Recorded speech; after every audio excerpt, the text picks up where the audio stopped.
All right, let's start. My name is Dima, and I work at Yandex in Talaka project. And I'm going to talk about architectural approach to errors handling, and we'll share our experience with this problem. I would like to start with this quotation of Albert Einstein, who told us that two things are infinite: universe and human stupidity. But what does it mean for us, developers? Basically, it means that errors are inevitable. We always face bugs in our own code. We are not perfect. We deal with errors in frameworks and SDKs. We face server-side or network issues. And of course, users will fail constantly.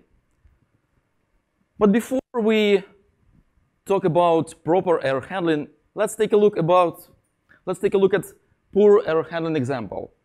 So here is former version of Twitter application, and the error pop-ups tells us operation couldn't be completed, KCF, error domain, CF, network, whatever, error 2. Well, thanks to Twitter, it was very helpful, but I think users might be a little bit confused here. But for me, it also tells that architecture of error handling is far from being perfect here. So obviously, presentation layer didn't know what to do with low-level networking NS error objects, right? So poor error handling decreases users' desire to use an app. And it might be critical for business. It overloads our support team with questions from users.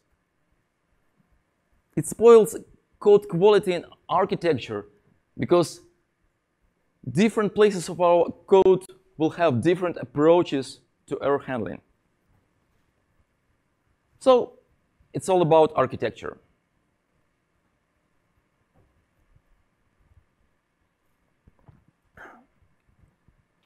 Let's take a look at example of typical architecture of modern application.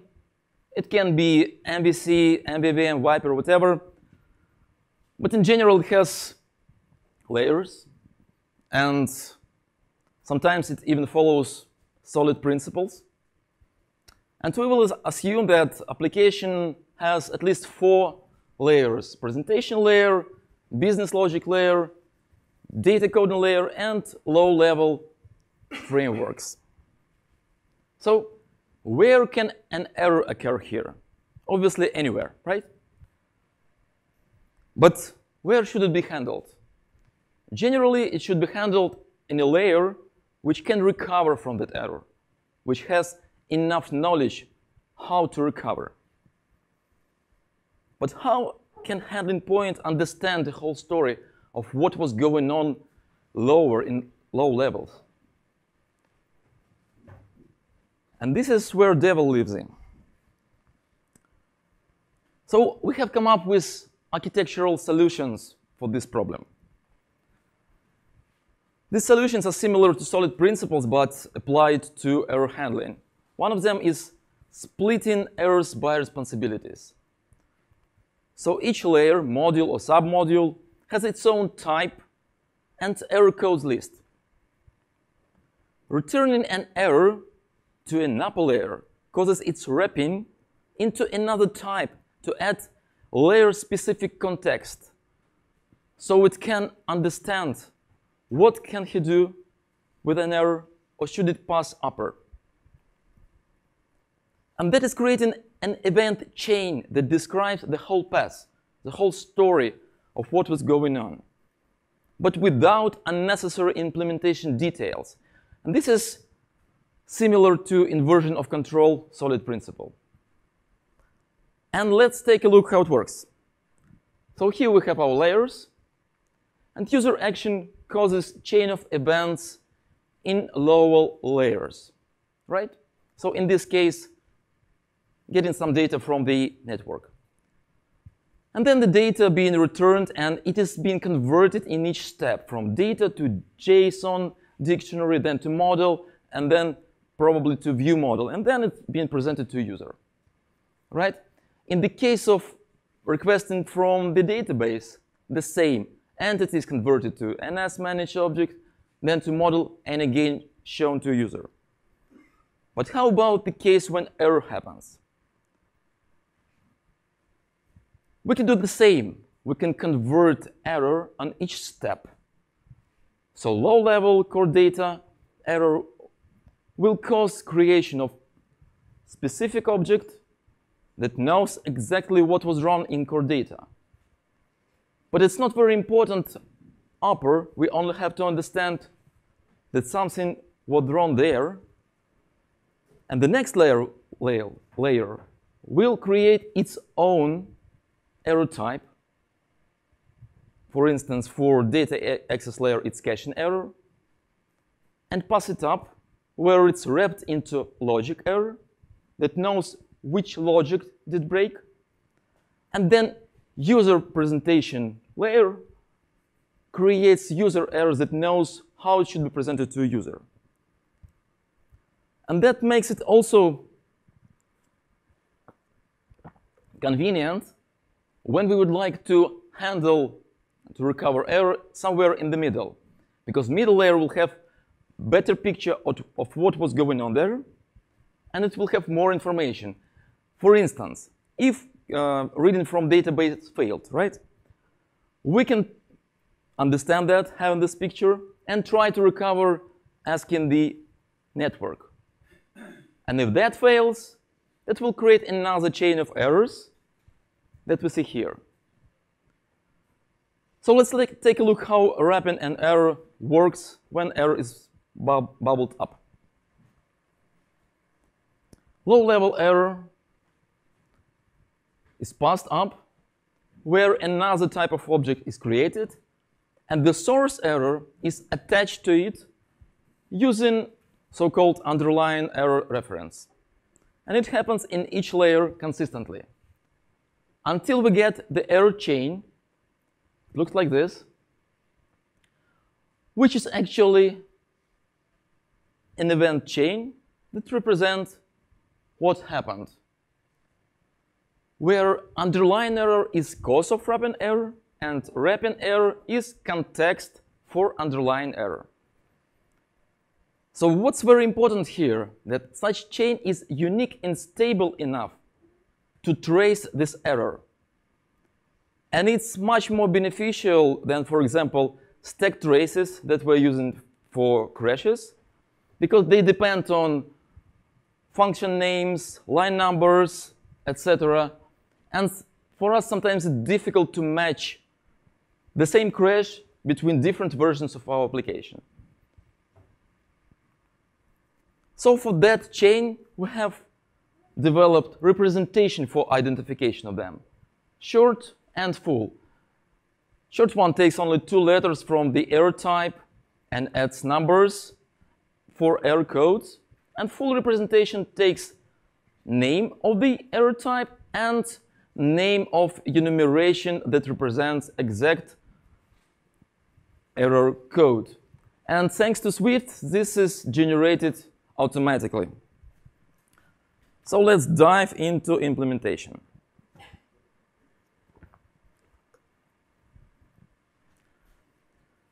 Well, in Apple's documentation, we have 2 examples of error handling, and they are pretty simple.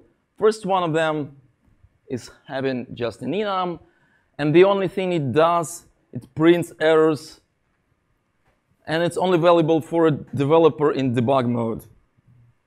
The second example is better, because here we have custom structure with additional metadata, and we can pass around this object.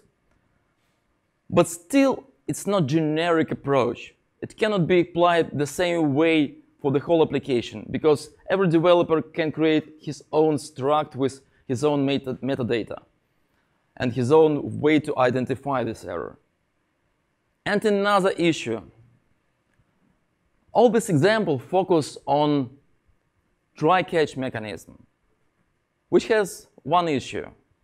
You cannot specify exactly which type of error will be thrown from function, and that's why you have to expect anything to happen everywhere. So basically, you have to catch any possible error, even those that shouldn't exist at all. But in theory, we can expect it as though it compiles. So our code will be expensive to support. We will have to support these catch cases all over the code and add additional conditions each time we create new types of failure situation. So we have come up with solution to create our own error-based class.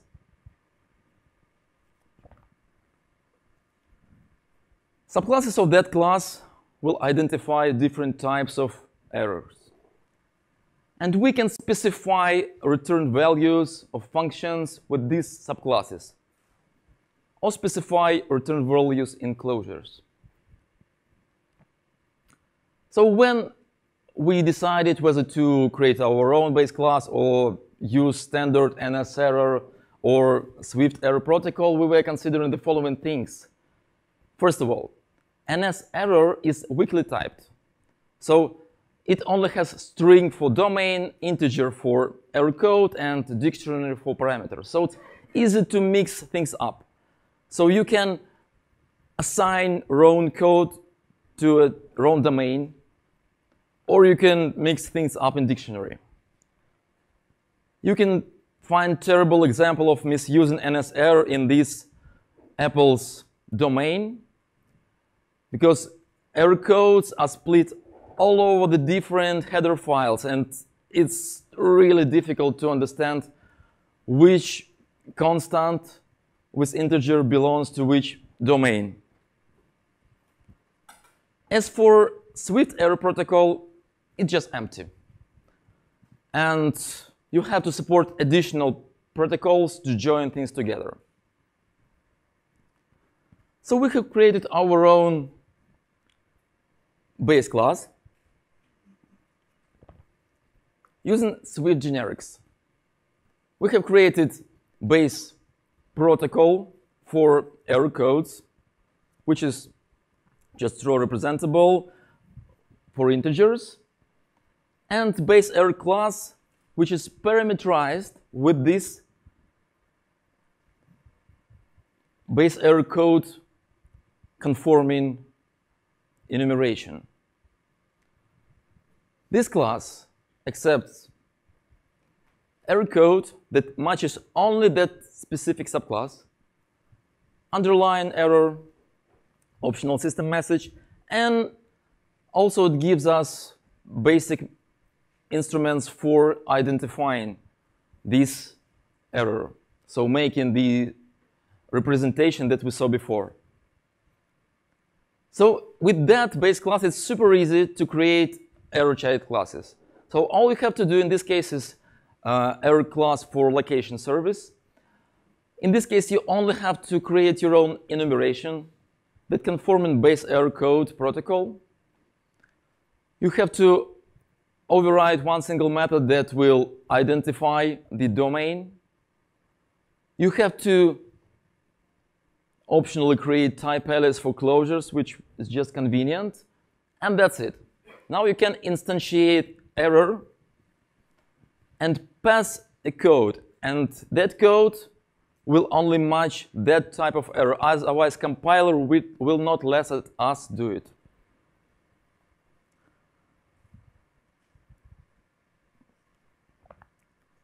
So let's take a look at an example of passing errors from layer to layer. Here we have business layer and presentation layer that talk to each other. Business layer asks lower layer API data manager for some data. And you see that this function checkup version has closure with failures, and it returns only interactor error type of object. That means that we have to wrap everything that comes from API data manager, and it is obviously API error. It's also typed. We have to wrap it into interactor error. And that is pretty simple because compiler will force us to do that. And in presenter code, when we call in interactor checkup version method, we are guaranteed to receive that interactor error object, which is ahead of the chain, because it has API error attached to it, it has network error attached to API error. So we are receiving the whole chain in the presenter, and we are just passing it to user error class, which knows what to do next. It defines how user should see it. So it assigns user error code, which just represents type of indication of that case for a user. And we pass it to a generic method show and track, which knows what to do. So that is actually super easy, and it makes error handling consistent and safe throughout the application. Also, sometimes it's useful to have recovery handlers somewhere in middle layers. So sometimes we want to try to recover something that is going wrong somewhere in the middle layer of our application, recover this case, and return success to upper layers. So we also can do this generically. So we created this generic protocol to recover from any type of error, and that returns result, just two cases, cannot handle and did handle. So if it returns cannot handle, it means that this handler is not intended to recover such kind of error. And if it returns did handle, that means that potentially recovery was successful, and we can retry this action, so we might get a success. And let's take a look at examples of recovery handlers that from our code that we have for API level. So here we see 3 recovery handlers: backend temporary error handler, authentication error handler, and capture required handler. So backend temporary errors handler just tries retry the request because issues are temporary. Authentication error handler tries to renew authentication token if it expired, and capture required error handler shows a user input for him to input capture if our API returns us this requirement for that step. And you see that our API data manager in request method for the failure case just applies these recovery handlers one by one until someone returns did handle.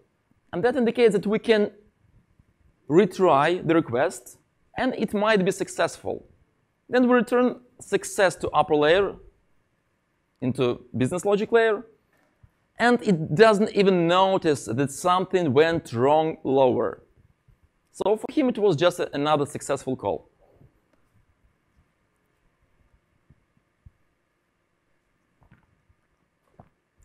All right.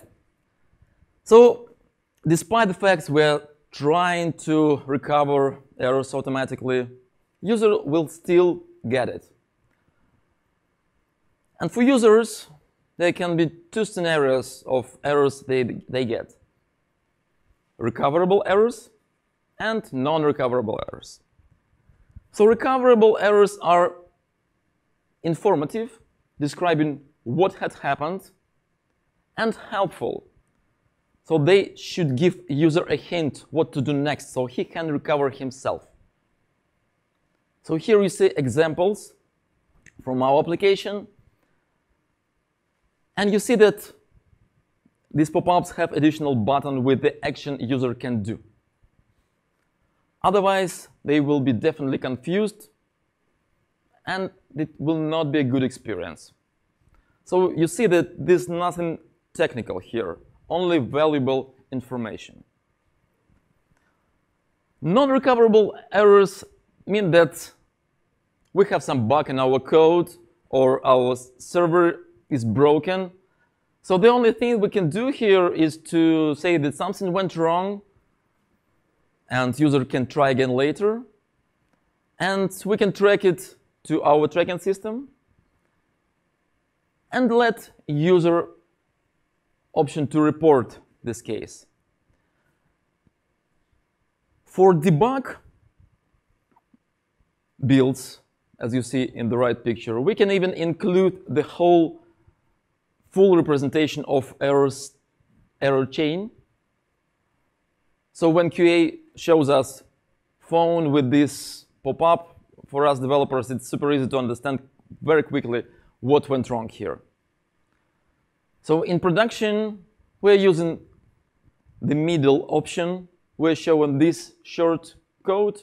So if user would like to take a screenshot and send it to customer service, it's very easy for us to understand. Also, there is an option to press report button, and this information will be included in the message that will be sent via email. Also, it is a good idea to collect user complaints directly in the application, so we can analyze what is wrong using some predefined categories. User can select if he having some problems. So we can analyze these categories automatically in our tracking system to see which of them is growing, which are reducing. And also, it's have a good impact to the App Store rating because users have a way to express their negative emotion directly in the application. And also, it involves users better. So it increases their loyalty. So they think that they impact on the quality of application, which is actually true. And let's talk a little bit about learning from mistakes. We're using different tracking systems. One of them is AppMetrica, which is good in keeping data and very exact data for a long period. Errors can be easily split by different criteria.